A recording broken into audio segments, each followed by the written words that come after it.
I make it up as I go, shoot for tomorrow. I wake up and go do wherever I want, cause there's no one to follow. When everything is the same, I try to make my own way. I don't wanna learn all the rules by the book before I can play the game.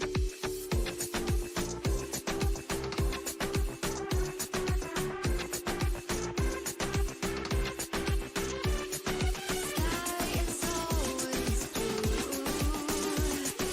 Give me something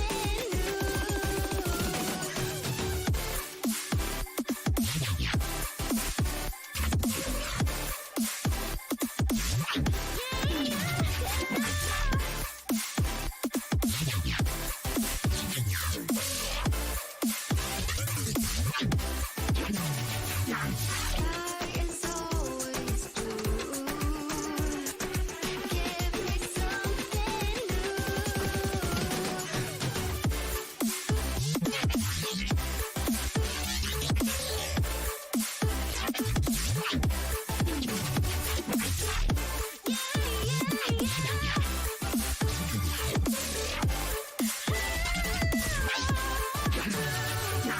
Make it up as I go, shoot for tomorrow.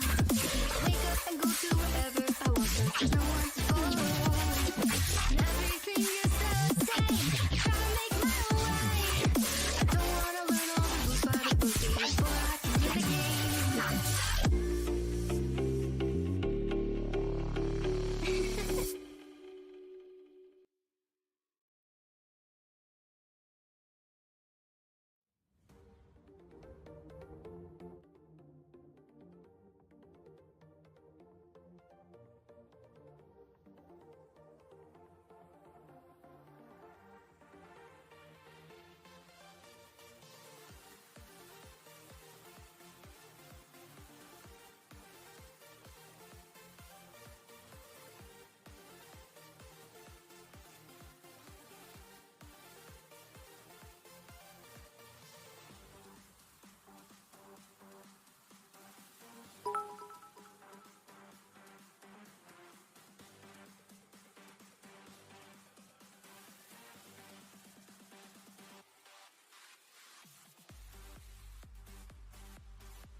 Test. Oh, look at that. That does work.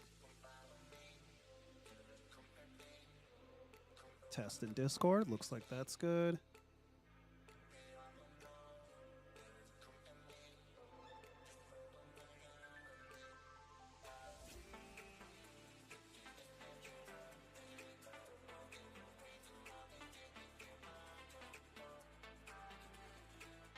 Oh, hello, all of you beautiful people out there. Beautiful guys, gals, non-binary pals. What it do? I'm back. I exist. I'm a real boy. I did not, in fact, get kidnapped by the aliens that were discovered by the U.S. government. Yeah, a lot of stuff has happened in that time. And it's fitting that we have some banging music to go along with it. This song is a masterpiece. But just a couple of things. Yeah, the day is here It has been officially done. Our special guest has they have done the diplomacy, and now they are able to attend Mistake on the Lake 5 as your special guest judge. Oh yeah, by the way, if you didn't know, if you just happen to be tuning in for some reason, you've never been here, it's your boy Ajikin Jamario, for those of you who know me outside the enters of the nets. And we are here in the foundation in the studio where all of the stuff gets done for all of the YouTube videos and some stream and lots of other stuff. But this is an exciting day. It's finally happened. We can't tell you how long this has actually been made in the making. I let them know about a year in advance that I was considering them coming here to the US to Mistake on the Lake. So we had to do it up bigger. We had to do it better. Couple of updates before we go ahead and hop into that. First of all, I do want to say once again, thank you for everyone who donated to the GoFundMe by Nick Trioxin. It met its goal, and a lot of equipment has been purchased with it. Actually, some upgrades. Hopefully, if some stuff comes in tomorrow, we might actually be able to stream SparkFest live tomorrow. New camera. The way that the camera mounts is absolutely godlike. So we're going to be getting some better camera angles. We're going to get something that pretty much is almost on par to direct recording from the cabinet. But you know, in that beautiful 1080 plus quality that normally we get. Because we're using like a mirrorless DSLR. Those things are great. So yeah, once again, thank you everyone who supported, who sent well wishes and everything else. Not only to me for all of the equipment, streaming equipment getting stolen, but also to Mrs. Ajikin, who also, if you didn't know, one of the reasons why I also have been kind of silent is that Mrs. Ajikin got her car stolen. It was recovered, but her car got stolen, broken into, kind of right up under her nose, coincidentally. It was jacked up that it actually happened, but all is well.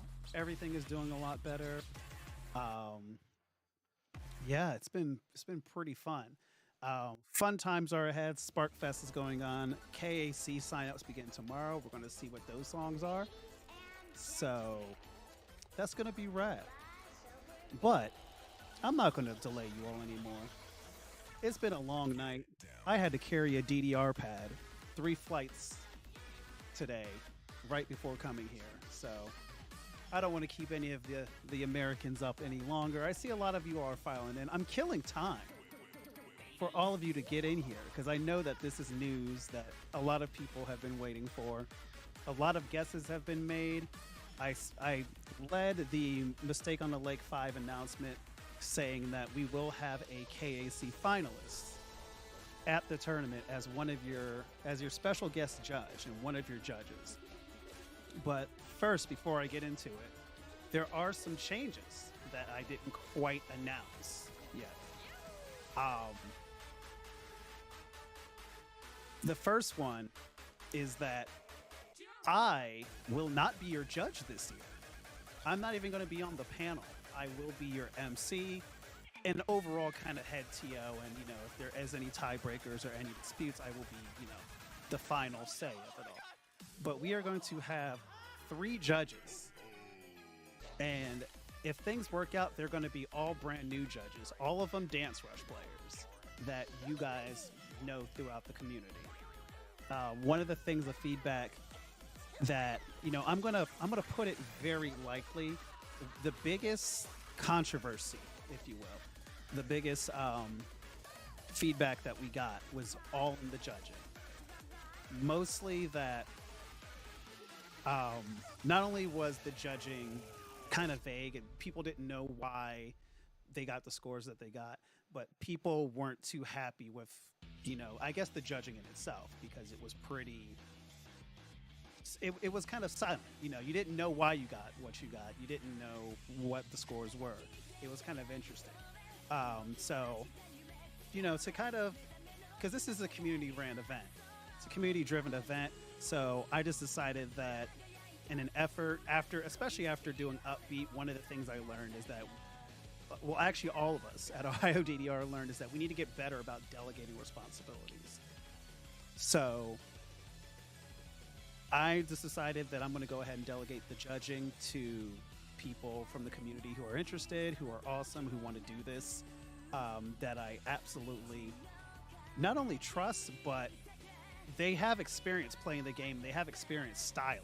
I think that's going to be the most important part, is that last year we had one person who, they're a professional dancer, mind you, but they don't have experience playing the game. And then, myself, you see me every week that I stream. And then another player who doesn't play too often, but has knowledge of the game. I wanted to go ahead and get players that everyone knows. So, without any further ado, I think it's time to introduce our special guest judge. I hope you're ready, everyone. Hold on, I'm going to open, I haven't looked at chat. Okay. I hope you're ready. Thank you all for staying up past your bedtime over on the East Coast. Over on the West Coast, it's like, what, 9 o'clock? It's like 9 o'clock or something like that. Whether you are here in the US, in Europe, in Australia, or from Asia, like our special guest judge, I want to give it up to, oh, hold on, I gotta unmute you. I want to give it up to our special guest judge. You should turn your video on. You should turn your video on. All right. Your special guest judge is Keshik, everyone. Keshik. Yeah! Say hi to the people. Hi. He's coming to America. Oh yeah, baby. America, I'm coming for you. Oh, that sounds terrible. The way you said that. But It did. first of all, it does. But I didn't want to cut the music off entirely. Hold on. Just trying to lower it a little bit. Okay, cool. Yo, first of all, Keshik, thank you so much for thanks you for inviting me. A lot. Dude, I had to. I mean, it couldn't be anyone else but you. You're one of the people that interacts with the Western, and by Western I mean like the Australian and the American Dancerush community more than any other KAC player. People have been, even if you weren't the special guest judge, I would say someone was going to find a way to try to get you over here. Everyone has wanted you to come over here for the longest amount of time. And I have always wanted to meet players, the community, aside from Japan, of course. Aside from Japan. So, dude, okay. Like I said, this has been, I let you know a year ago. I think I let you know actually right after Modal 4 finished that, hey, you're on the list. And I think you said, oh my God, what? I can't sleep anymore. Yeah, I did say that.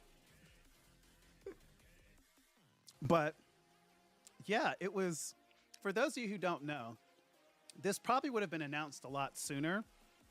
But the thing is that it's really hard to get a visa to America from Thailand.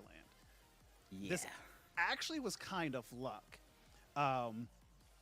Some of you also may not know is that when we ran Upbeat, this was a problem that we ran into with a lot of players. With Upbeat, we invited players, DDR players from all over the world. And we had a couple of players from Colombia. And Colombia, you think Thailand is bad. Colombia is even worse. I think the only way it could have been worse is if there was a player from North Korea. That would have been the only way it could have been worse, or Cuba. But and Keo, one of the players, had the same issue as you. I think it said the waiting list for visas there was 6 months, and we just couldn't get it in time. Luckily for you, I was at CEO, helping to run DDR Storm, CEO Storm down there, and also competing in Street Fighter. When you said the message, hey, I got good news and I got some bad news.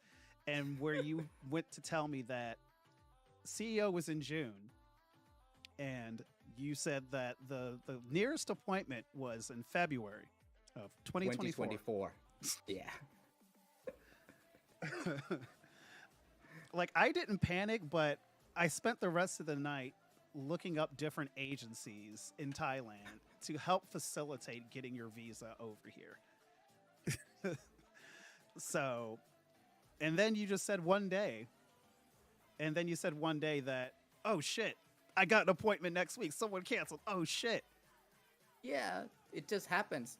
But you really have to log into the embassy website every day to check for these so-called urgent vacancies. Every day. So Yeah. so how did that like work?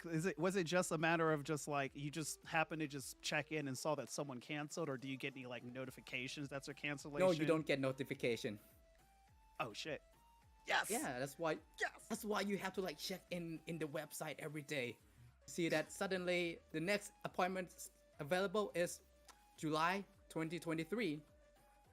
Just press it. Hurry up before someone else take it, and Oh then my God. it will become 2024 again.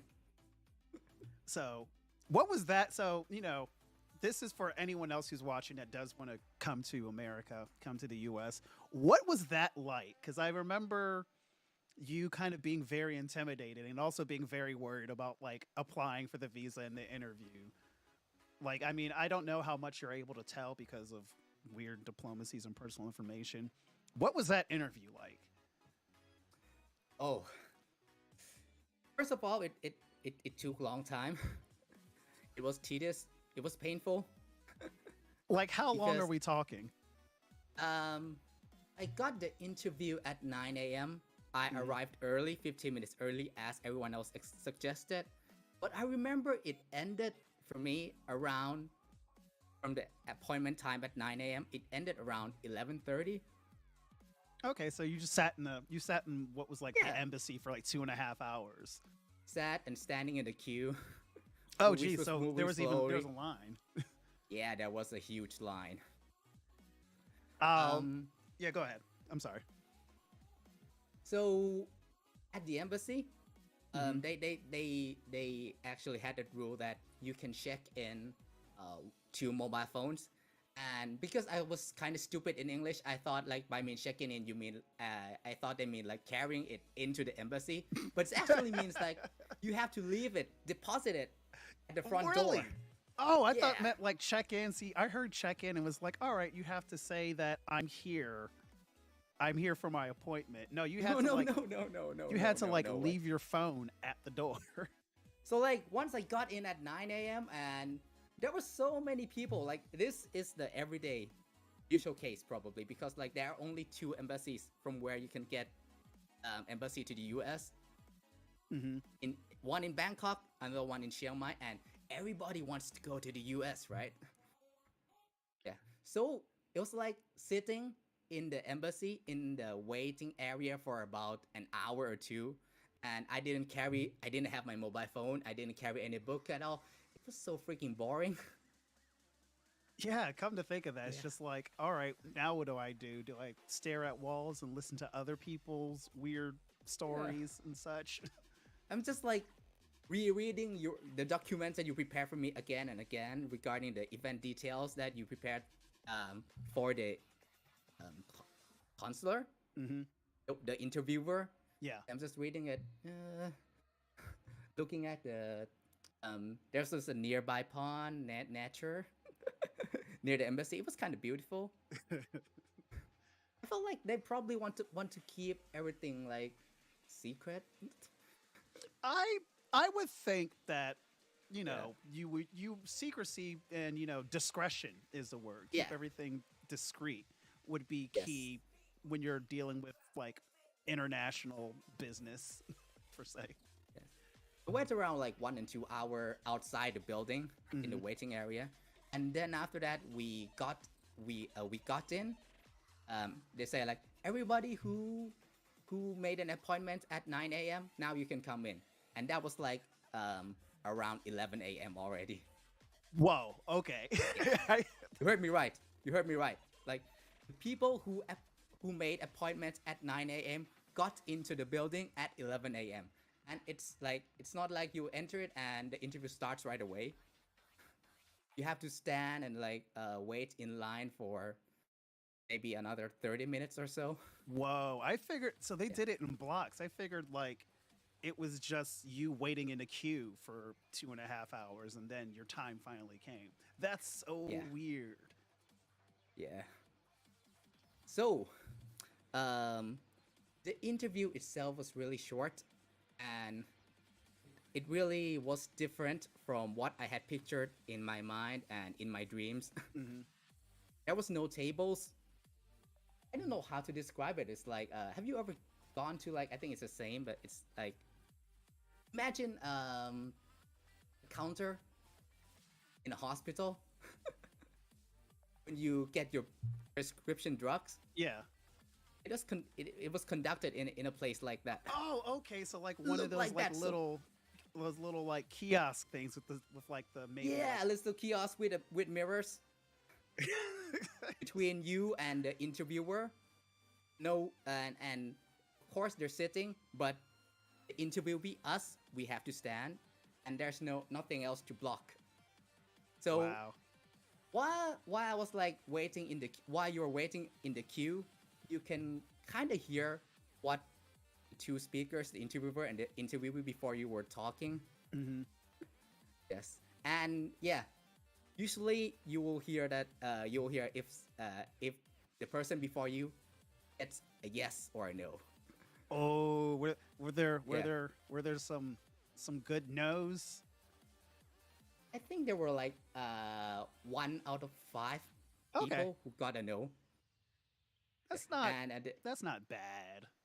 I'm not sure if you would call the interviewer the counselor or the staff, but if it's a no, they'll be like, "I'm really sorry, sir. I'm real sorry, but I cannot do this," or something like that. Okay, so at least he was not kind of wasn't like firm or like a dick, so to say. They were just like, I apologize and really Yes, apologetic. they were really polite. There were 3 of them, and you do not get to choose with which one. It just depends on your position at the queue. Yeah, you know. So they could speak Thai, by the way, but because I could speak English, of course I went for English. I remember that most people before me, some of them spoke Thai, some of them spoke English, but not really so good. I honestly thought I was one of the best, if not the best, English speaker there. Yeah. Well, So it's So I went to interesting them. because if you didn't know, you or chat, I used to be an English teacher for foreign exchange for foreigners in the U.S. So I used to teach English to people who would travel here or would immigrate here. Mrs. Ajikin also did the same. I never had any Thai students, but yeah, I have a good. Your English is really good. And I could tell when we were chatting a lot. You're like, I'm not. It sounded like you think your English isn't that good, and that's wild. I might have some problem with the vocabulary sometimes, but yeah, I'm really confident in grammar. You would get an A in my class. You would do great. Yeah. Um, It's always been my best subject. But anyway, once it's my turn, right? I went into the interviewer with confidence, and I told them in a perfect English sentence. After they asked me, so why would you like to go to America? And my answer was because I have been invited as a special guest judge for an event called Mistake on the Lake 5 of a dance game called Dancerush Stardom. Perfect.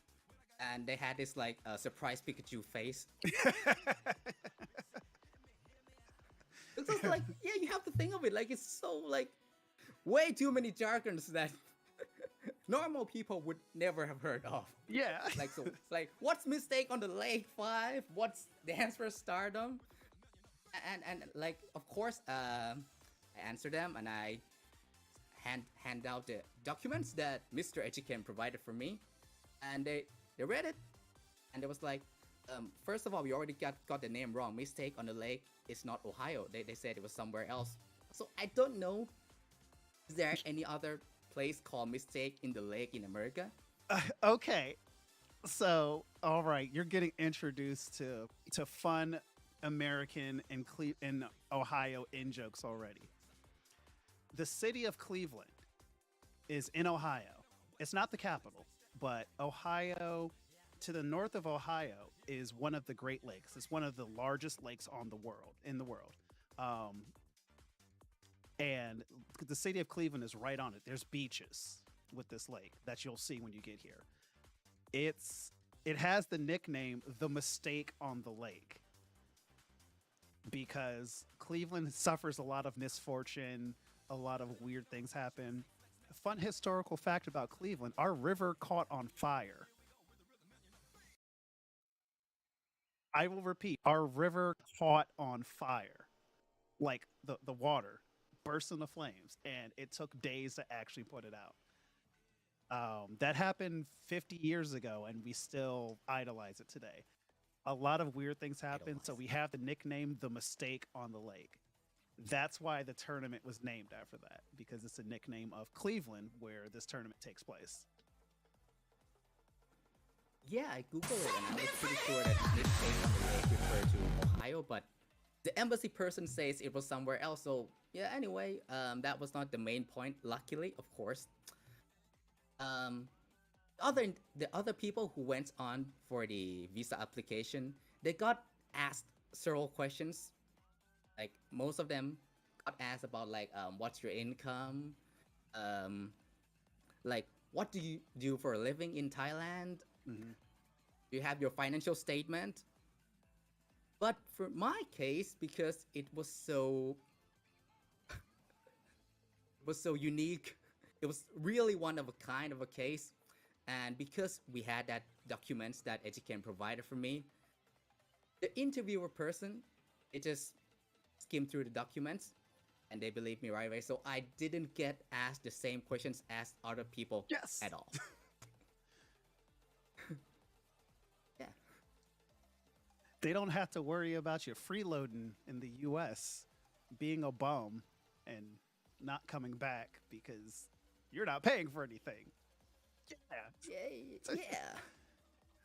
Like, go ahead. Final thoughts, right? The final thoughts that they say, like after they were about to like make the decision, it was along the line of something like, given how absurd all of this sounds, this cannot be anything else but true. Therefore, you will receive your visa next week. Something like that. Yeah.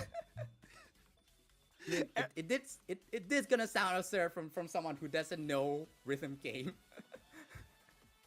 Everyone, I've been telling that story to everyone, all of my friends and family, and every single person thought it was the funniest thing on the planet. Even in our staff chat, our mistake on a lake, like secret staff chat, everyone started just dying laughing at it. So True. This is true, by the way. It's not the exact word, but it's true. Yeah, that's it about the visa application, and I got it. awesome. Well, I'm glad it all worked out. I'm so glad that you're actually going to be here. Have you been to America before? Because I prepared for the interview, and yes, 2001, before the 9/11. Okay. I was around like 7 or 8 years old, so I did not remember. You don't A lot remember of much? things. Okay. Yeah, I Like, probably remember. were you like, visiting family, or did you like go to Disneyland or something like that? my parents, my father, went to visit his host family when he was an exchange student. Oh, that's awesome. I didn't know that. Yeah. I did not even remember which state we were staying. I only remember my vague memory was like just we went to the front of the World Trade Center, the pre 9/11. Oh shoot! But So we you did were in not New enter York. it. That's New York City. Yeah, so we went to New York, but I didn't know if we stayed in New York. It was so long time ago, right? No, of course, like you don't even have to like ask about like what my English level was back then. Non-existent. Yeah, we went to Disneyland.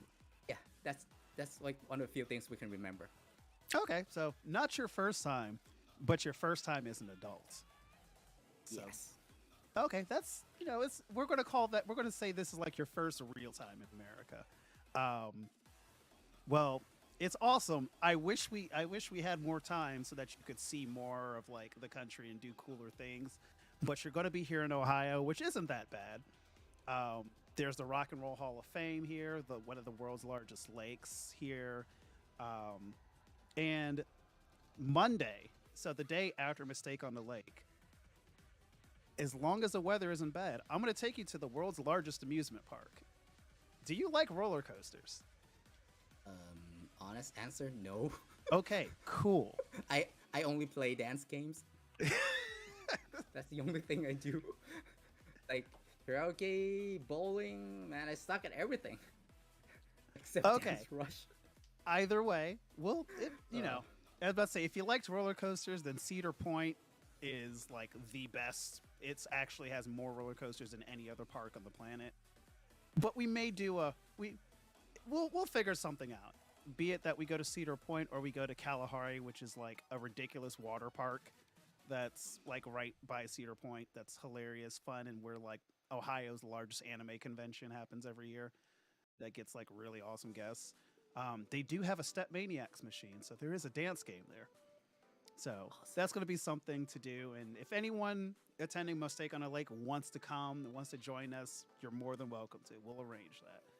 But, dude, it's so awesome that you actually finally get to be here. I'm going to ask you this again later on when we actually do, get more of like the judges, like what the judges are looking for, so to speak. But as someone who has competed at like at one of the highest levels, KAC, first of all, I remember you writing a big kind of like a blog article about like your whole entire experience. So I'm not going to Yeah, make you on my now dead Facebook page. rip. It's actually alive, but yeah, I'm just too lazy to update it. Given that I have so many social medias to manage, you have to prioritize. YouTube is like my I main totally one get right that. now. I totally Yeah. get that. But so I'm not going to make you recount that. But just out of curiosity, what was that like? Going to KAC and not only just like being there at like this event that you're like, holy crap, I see this all the time. I never thought I'd be here. But what was it like actually competing on that stage? What was kind of that feeling that you had? You had this phrase called "dream come true," right? Mm-hmm.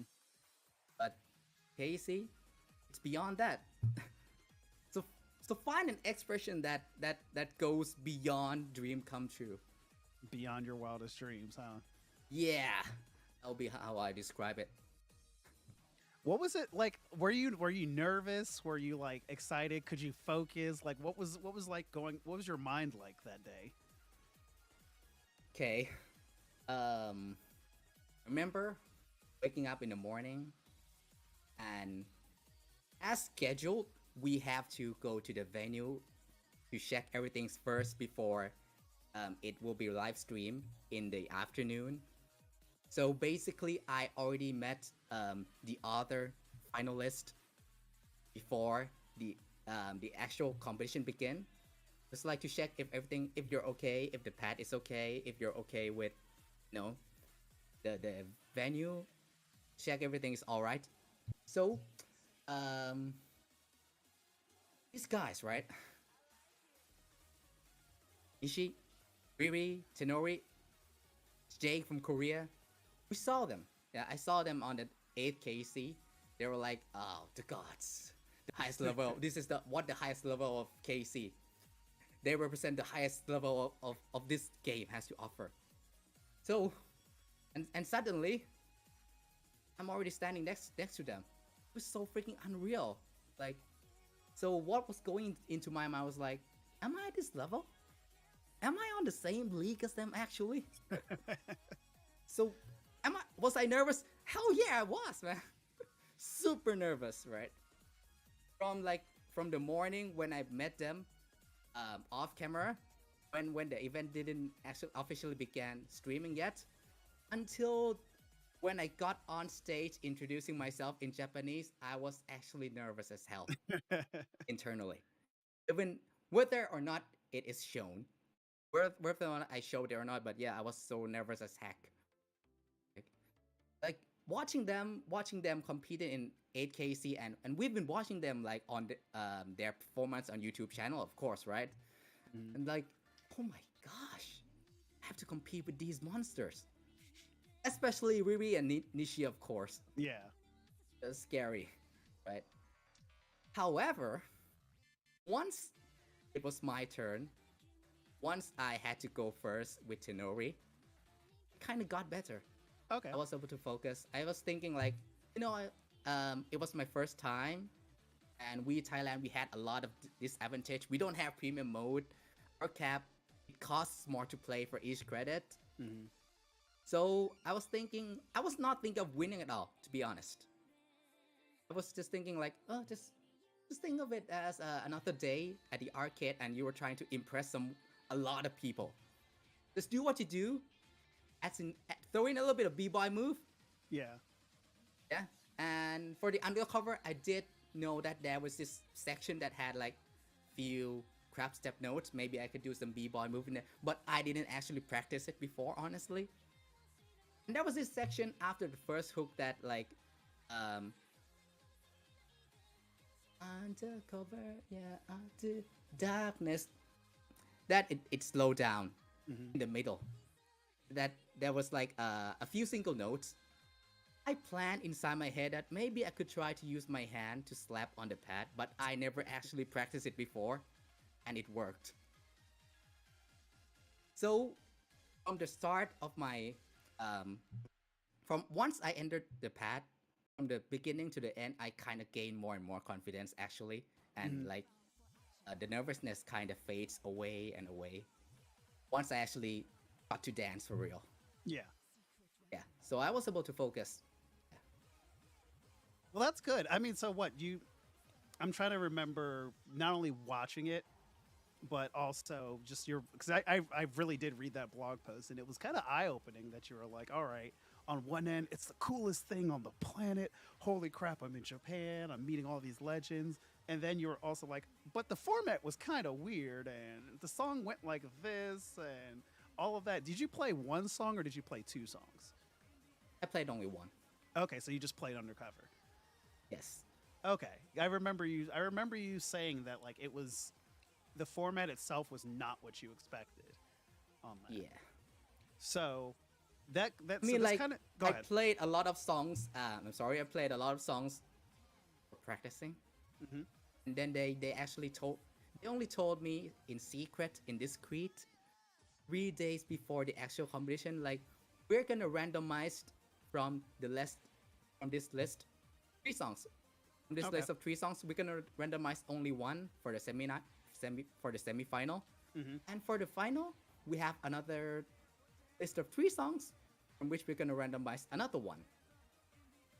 And before I knew this information, I was practicing so many wrong songs that was never on that list. Did they give you Kind the of went list of the wasted. songs? Did they give you the list of the songs that they were going to be using, Yeah, or like the rand that they the pool of the pools, if you will? They the gave you pool, the the pool. yeah. Yeah, the pool, that's the word. So for the semi-final, the pool was Midnight Amaretto, a song that everybody wanted. The second one is Take Me Higher, Take Me Higher, Level 9 Kotono House, the song Yeah. that nobody wanted. That song is so hard to style To too. be honest, yeah, it's not bad, but like it's hard as fuck. It's borderline level 10. I would embarrass myself if I got that one, because like at that point I was not so good at scoring compared to now. That beat, that note was so unnatural. It doesn't follow 8 count. Mhm. Trust me. You don't want to use that song for any kind of competition unless you're really a pro. Unless that's your jam. Yeah. Yeah. And the last one is Undercover, which is like somewhere between the two. Yeah, yeah. Yeah. So Okay. the result after randoming was Undercover. Well, that kind of segues real nicely into this next part. So, not only we're going to talk about like mistake on the lake and how that's going to work, but I always one of the things of contention in the Dance Rush community is like what is not even the ideal way to play the game, but what's the most fun way to play? What's the way that people should probably play the game?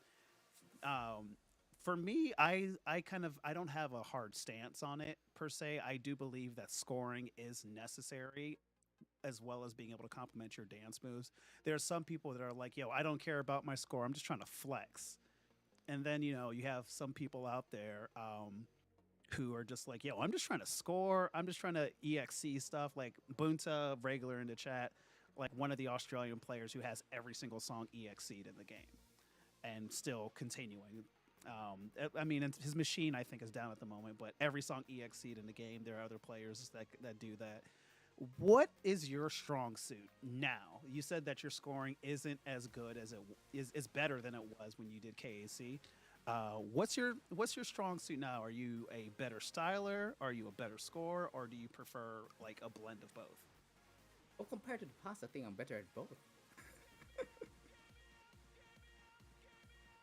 But what's your forte, as it's called? Like, what's your if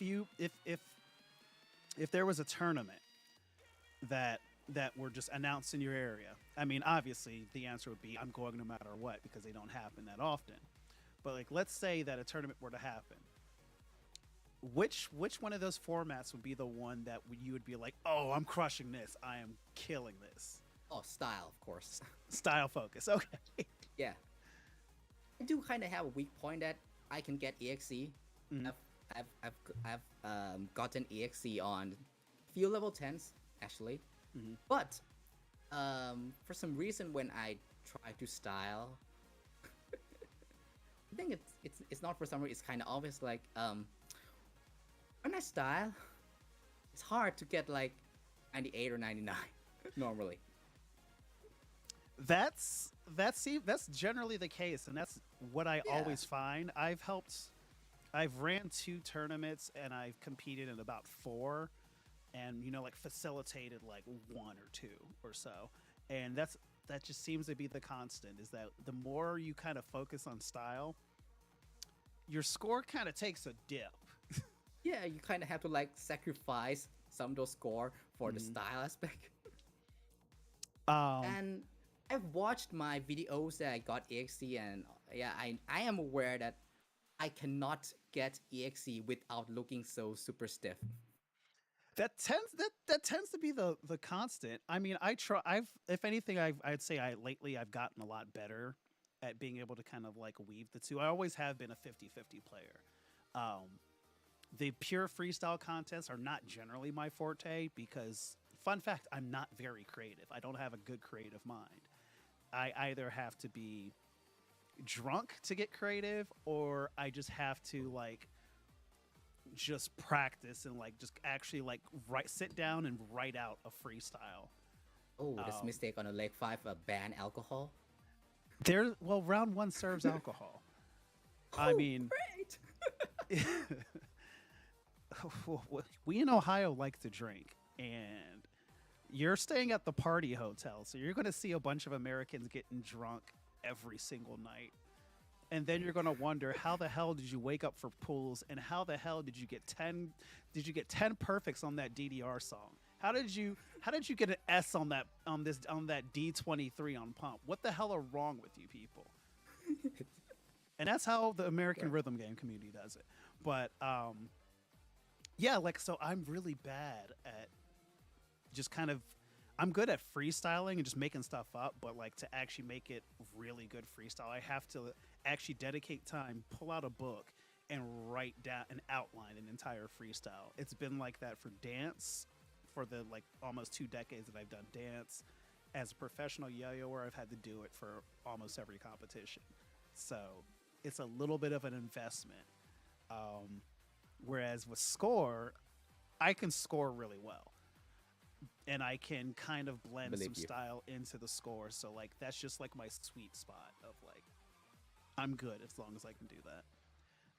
Mistake on a Lake, it's going to be a blend. However, it's going to favor style.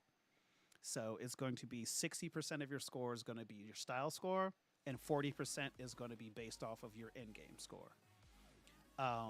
One of the biggest things that we got last year, and I also the last Dancerush competition I went to, and I felt this as a competitor, is we don't know why we got the scores that we got. We don't know what constitutes like a 1, what constitutes a 10.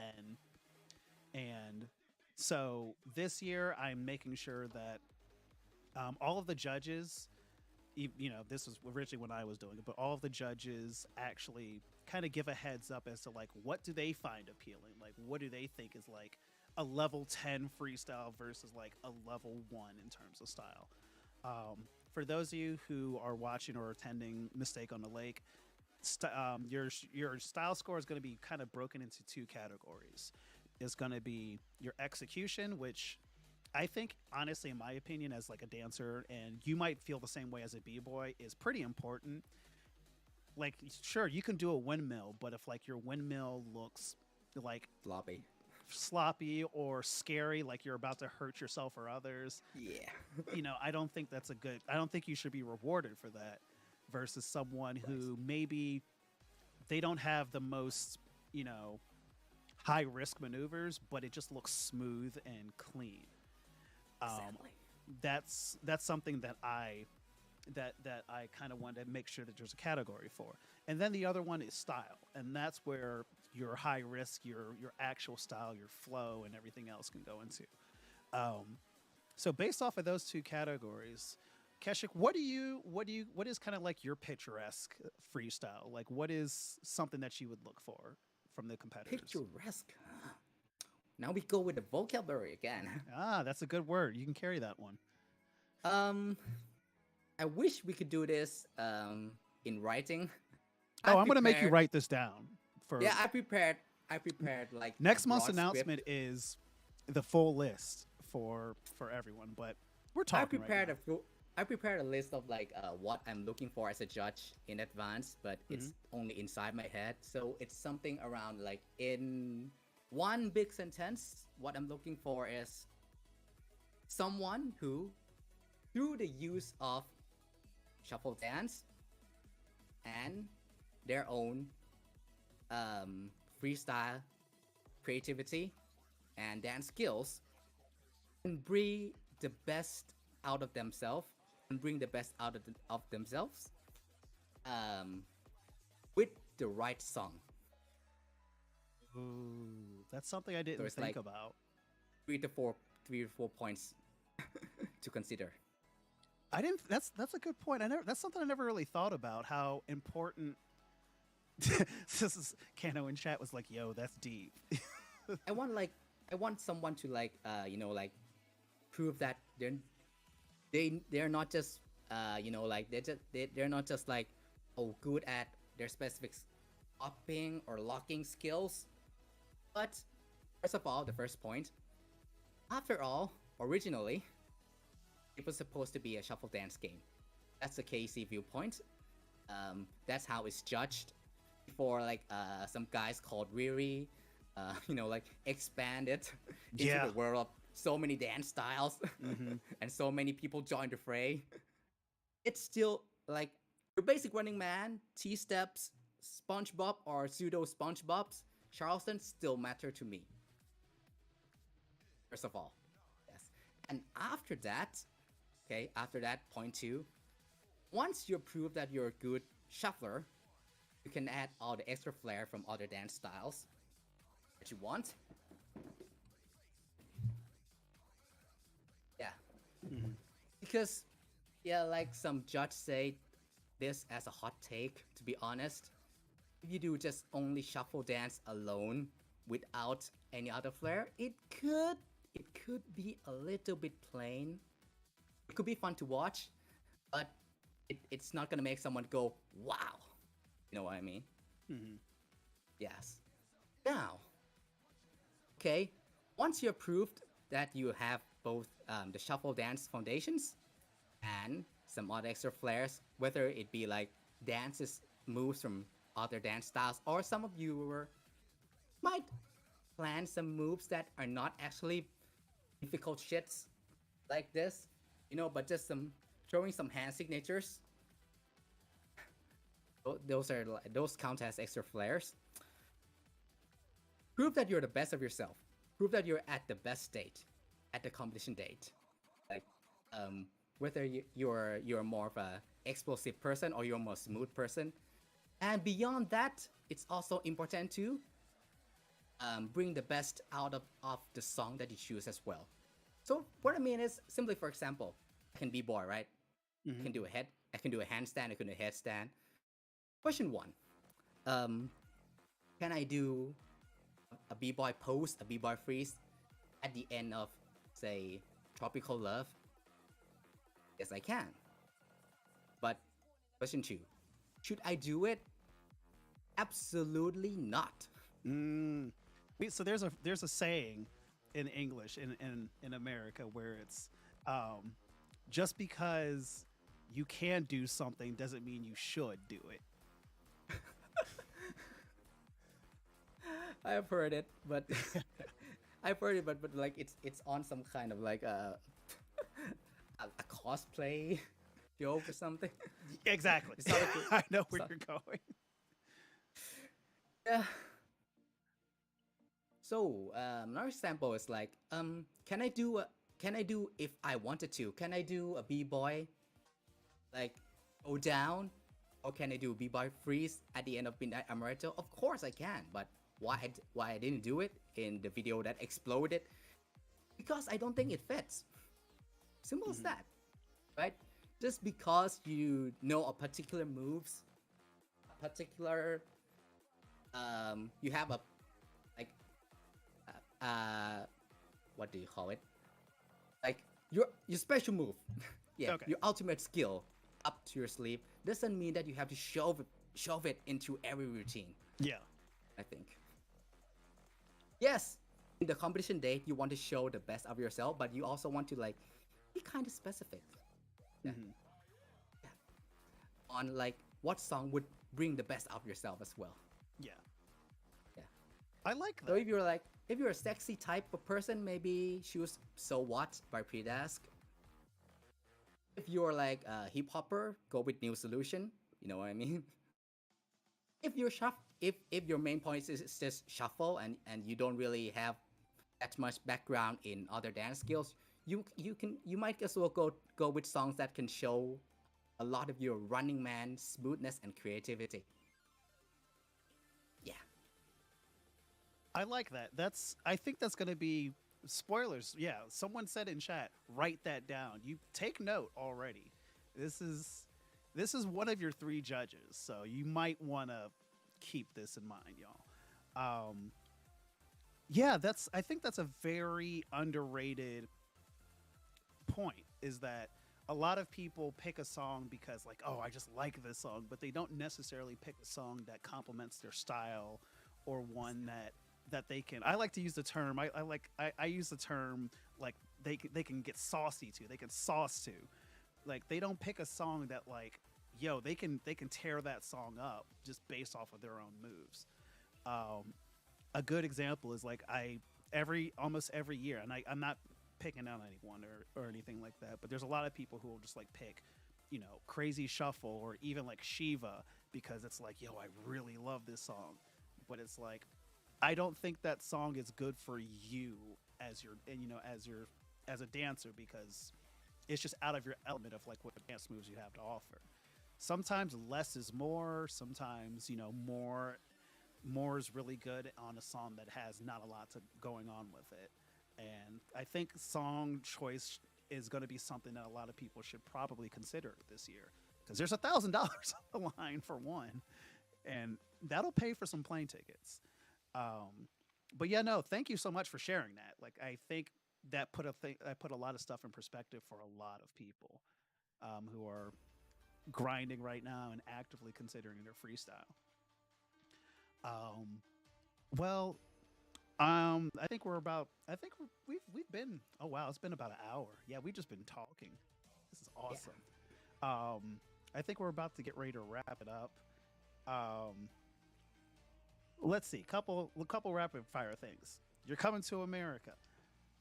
what are some things that you're looking forward to doing, trying, or seeing?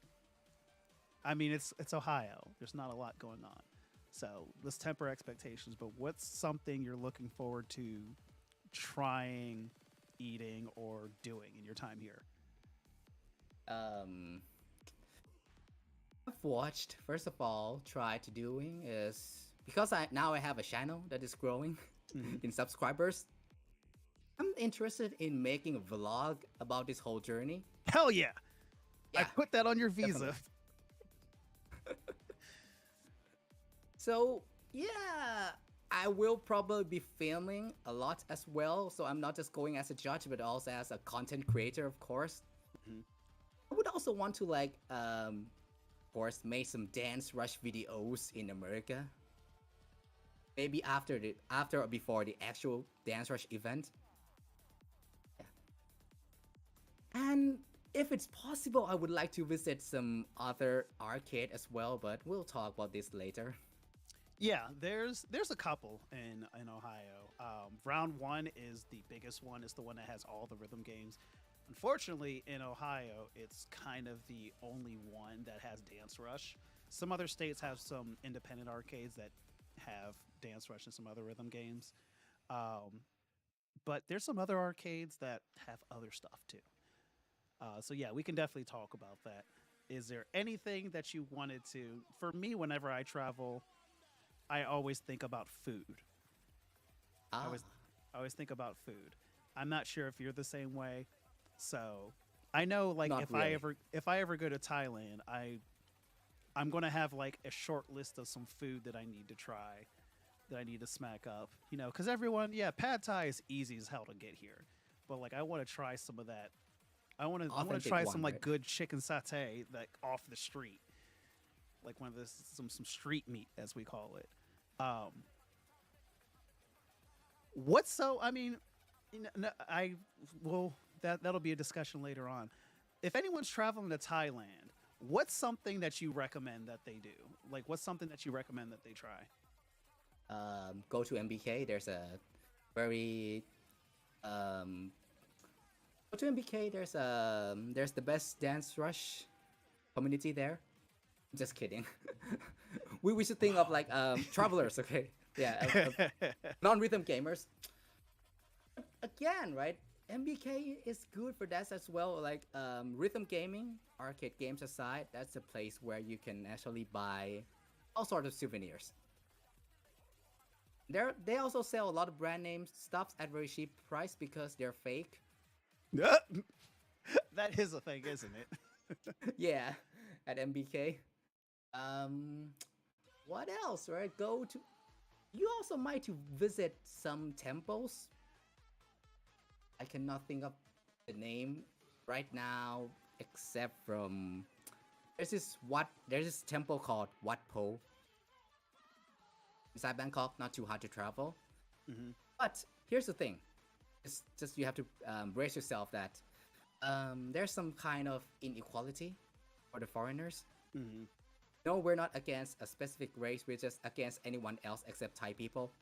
When you go to these tourist spots, especially the traditional ones, like some temples, some museums, Thai people pay cheaper price or no price at all, while the foreigners always have to pay higher admission fee. Ah, It's that's always the thing. that's good to know. Yeah. So I can't help it. Okay, it's their fault. I wish it's free for everyone. Food recommendations. What's something that if I'm traveling to Thailand, I need to try? What's like some dishes that I need to try? Otherwise, I fucked up. You know what? I'm not really a food person, so what I recommend here, you can probably Google it anyway. But the mango with sticky rice, the dessert. Oh, that's so good. Yes. That's good. And shit. there's this menu that called Pad Kapao, which I had to look it up, like what it's translate to in English.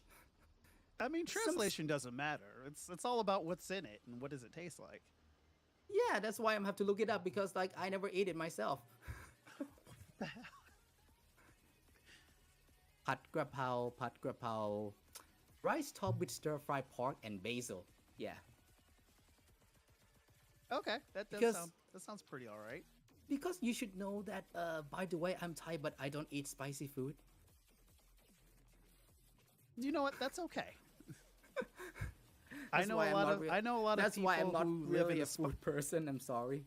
It's okay. And for the fruits, you have to try the durian. It's super expensive, but so delicious as You are heck. the first person who I know has ever said, "Yo, you should try durian."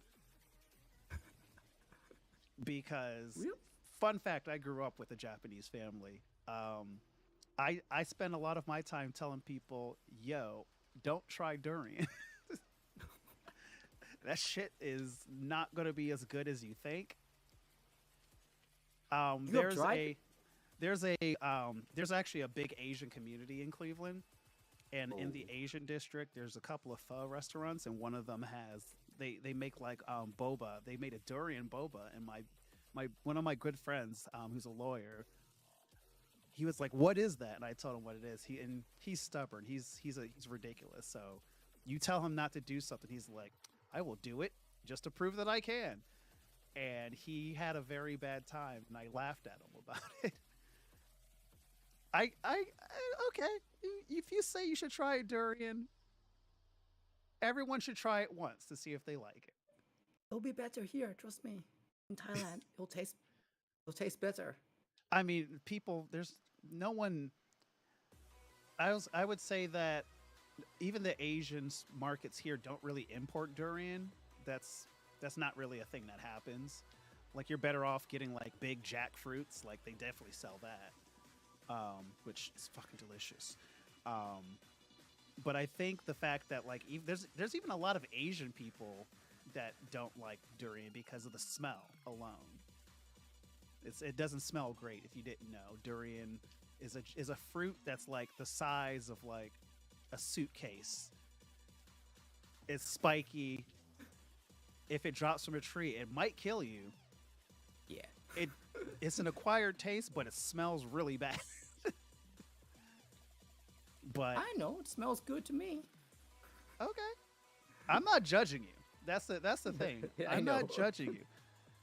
There's no judgment here. You like what you like. I just think it smells really bad. But okay, and then you're coming to America as an adult. Is there anything else that you like? I know you're not a big food person. When Mrs. Ajikin, she's Polish, she's from Europe. Her family's in Europe. When her brothers came here for our wedding, one of the things they wanted to do was go to an American diner, like the classic 50s style diner. Is there anything that you've always seen like on TV, internet that you said, "Man, I want to do that. I want to do that weird American thing." No matter how weird it is there anything that you ever wanted to do when you came to America that's stupid? Only it's not weird, but there's only two things that I can think on top of my head right now. Yeah. It's not Go weird at all though. It's probably very plain for you Americans. That it might sound boring, but first of all, right? You know Nicocado, right? Yeah. I don't eat that much, by the way, but checked him. I checked his channel. I'm interested. I'm curious, and we have several fast foods in Thailand as well, except for one brand that I have never tried. It used to operate in Thailand for like a very short period of time when I was just a kid, and I never tried it. Jollibee. Oh, okay. I just want to know like what it tastes like. That's it. That's all. All right. See, very plain. I might have to disappoint you. I don't think there's any in Ohio, but we have a Monday. We have the day after Mistake on a Lake to do whatever. So I'm gonna look up where the nearest one is.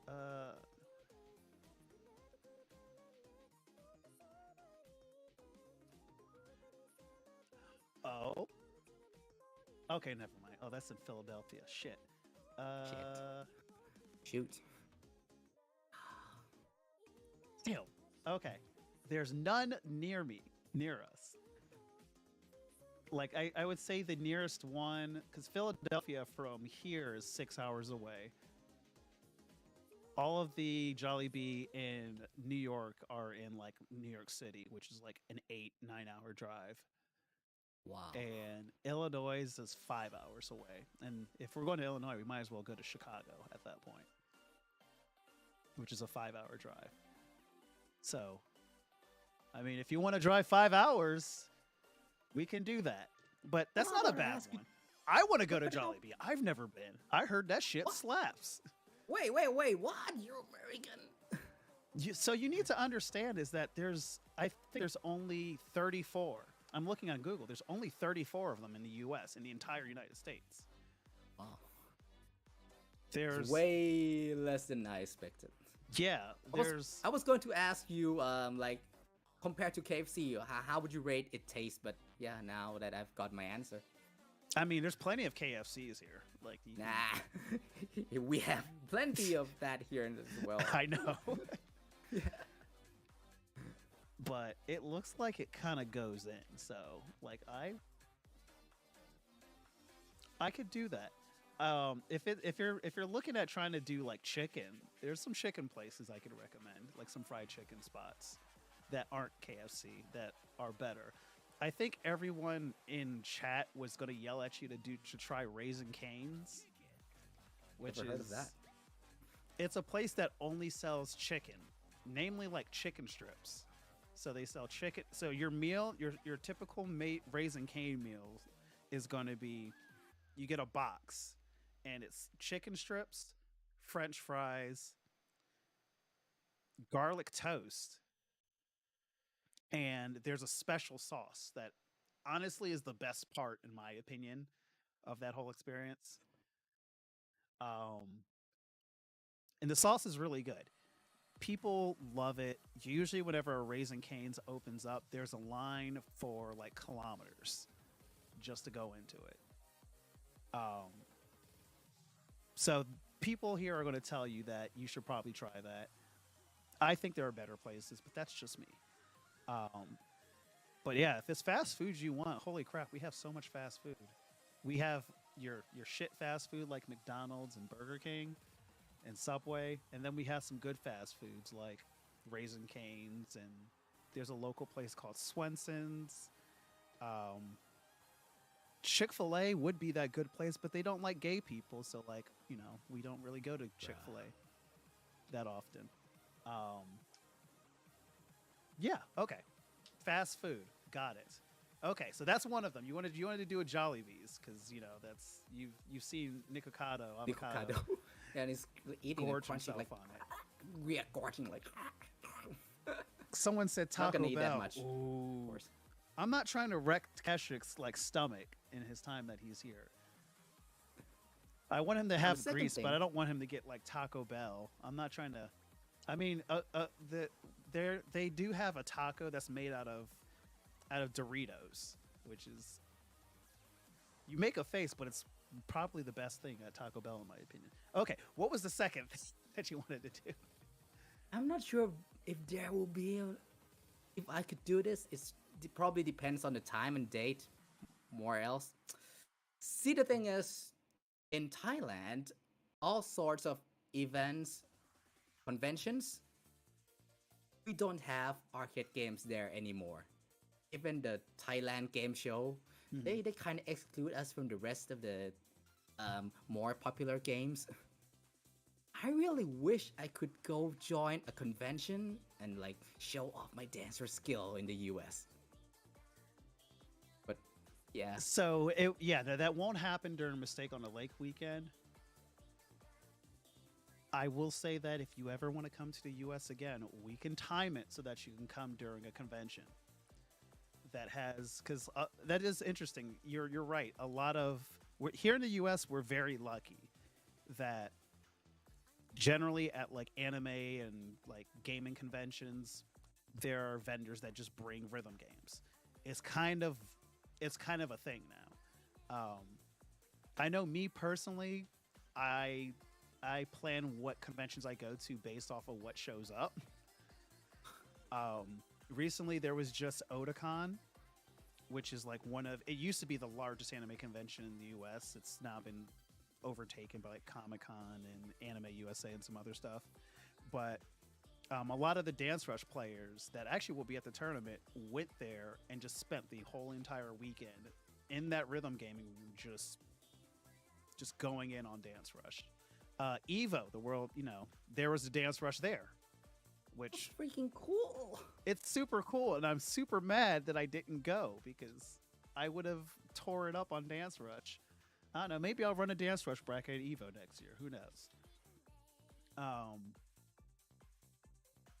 So yes, that's something that unfortunately I don't think we can do during the trip because Mistake on the Lake is that convention.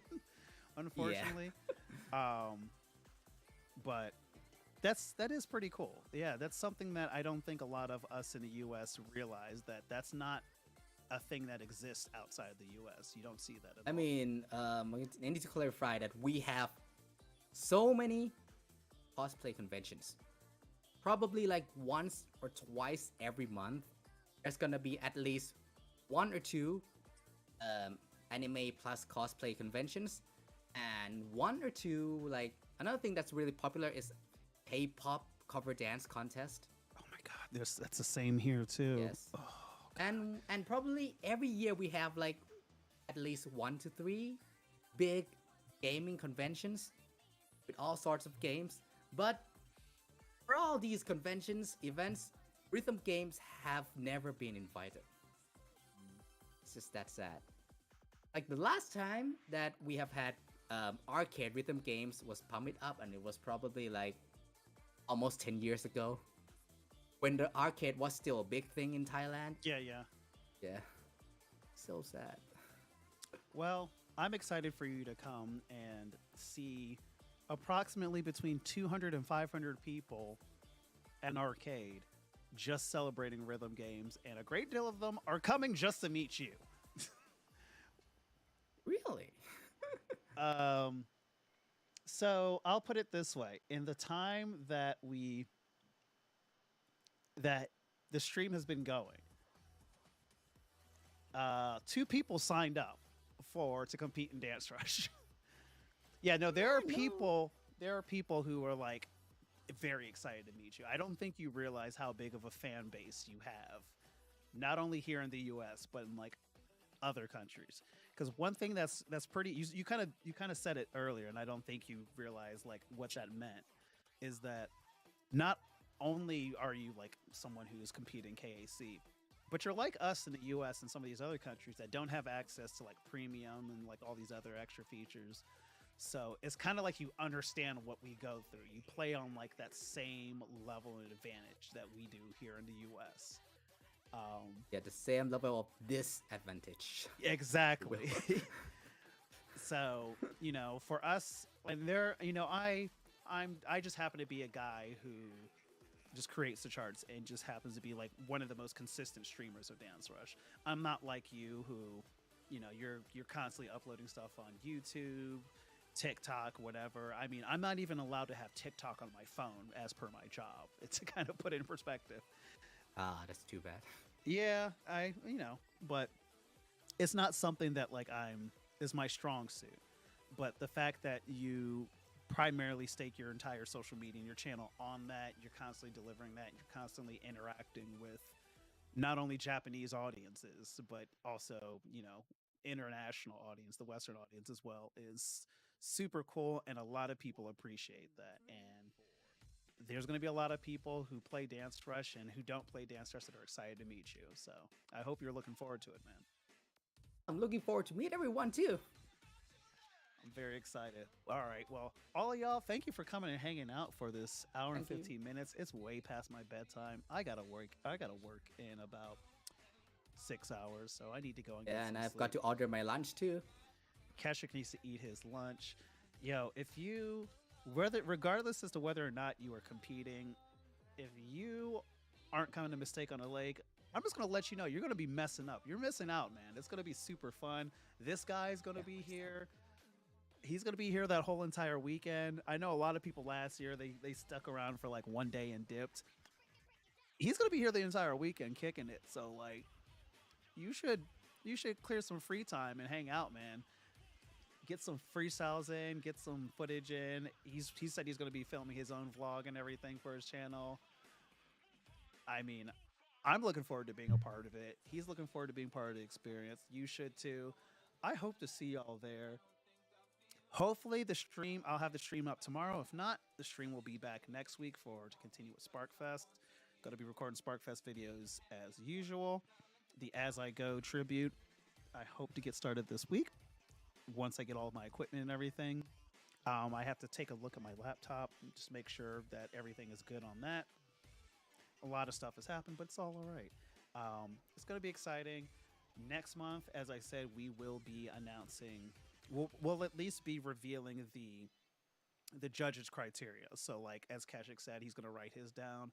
I already have some of the other judges writing their stuff down as to what they'll be looking for.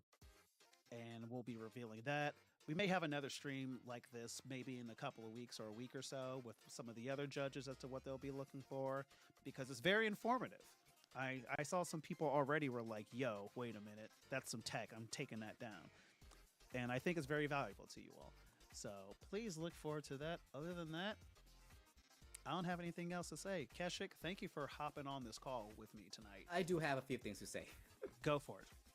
Thank you for inviting me for this YouTube live, and of course for this one of the biggest Dancerush event. And second of all, I will have to apologize to a few people that I have lied to. That I'm not going. Okay, wait a minute. So for Mrs. Aitken's birthday every year, we have a big party at our house and we invite everyone. A lot of the members of the Ohio DDR community, including Renatalis, Rana, the head TO of Mistake on the Lake, who's been in the loop about, who knew that you were coming the day after I talked to you. And I told them about how I've been trying to keep this a secret for the entire year. And not only have you been lying to people, but you were doing this thing where I would say something about the special guest, and then you would say, yeah, I wonder who it could be. Man, I would really like to come to America. If I could only come to America. And I'm like, you fucking asshole. Stop it. No, You're going to give it away. No. Think about it, right? I've been very active in the Discord. If you're talking about Mistake on the Lake 5 and all of a sudden Keishki stays silent, that will raise more suspicion, I think. So the way I play it is like I pretend that I might be one of the competitor. That was the other thing. Is like, yeah, I think I'm gonna show up. I'm like, stop it, shit. No, I mean, like, if on the other hand, if I had stayed silent, it would raise more questions. More people would guess that Keishki is coming as a special guest, so that's why I asked questions as if I was going to compete. Well, people in chat said that you have them fooled, so I guess that's all that matters at the end of the day, is that it worked. It was a surprise to some. I told some people ahead of time because I knew that if I didn't, they might not come, and I think it would be very important that they come. But hey, now everyone knows. If you can't make it, you just truly can't make it. And you know what? No hard feelings, I understand. But I hope that you will join us virtually when the tournament goes live.